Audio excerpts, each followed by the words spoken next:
Good evening my Facebook family. তো একটা ছোট্ট একটা ভিডিও করছি। এই হচ্ছে ওয়েদারের কন্ডিশন, প্রচুর পরিমাণে বৃষ্টি পড়ছে। বৃষ্টির তো কোনো এখন ঠিক ঠিকানা নাই, যখন তখন বৃষ্টি হচ্ছে, আর বৃষ্টি তো থামছেও না, বৃষ্টি হয়েই যাচ্ছে। আমি দেখাচ্ছি তোমাদেরকে ওয়েদারটা, পুরো একদম চারপাশে বৃষ্টি হচ্ছে। কোথায় কোথায় বৃষ্টি হচ্ছে আমাকে কমেন্ট বক্সে জানিও, যে আমাদের তো শান্তিনিকেতনে তো বৃষ্টি হচ্ছেই, আর আদার্স কোন কোন জায়গায় যে বৃষ্টি হচ্ছে সেটা আমাদেরকে জানিও। আর বৃষ্টির মরশুমেই আমরা চলে এসেছি, মানে অবশ্যই আজকে সমস্ত কিছু ছুটি। তো আজকে হঠাৎ করে চেম্বারে কাজ করতে করতে প্ল্যান হলো যে চেম্বারে পিকনিক করা হবে।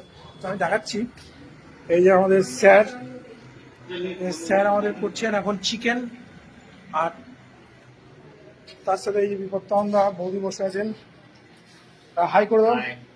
আর তার সঙ্গে আমাদের এখানে হচ্ছে গরম গরম খিচুড়ি, ধোঁয়া উঠছে, তোমরা দেখতেই পাচ্ছ। এই যে আমাদের স্যার, স্পন্সর বাই স্যার। এই যে চিকেনের কালারটা দেখে বুঝতেই পারছো কিরকম হয়েছে, কালার কালার দেখেই বুঝতে পারছো কিরকম চিকেনটা হয়েছে। তো ভিডিওটা, ছোট্ট একটা ভিডিও করলাম, যারা যারা এই ওয়েদারে চিকেন আর খিচুড়ি খাচ্ছ, ভালো করে একদম ঝুট করে খাওয়া দাওয়া করো, আর বর্ষাকালটা উপভোগ করো। উপভোগ করার পিছনে বৃষ্টিতে ভিজতে থাকো। আর কি বলবো, চিকেন খেতে কিরকম লাগে সেটা কমেন্টে জানিও। ওটা বলো। আরেকবার বলে দাও, তুমি রিপিট করে দাও। তো কোথায় কোথায় বৃষ্টি হচ্ছে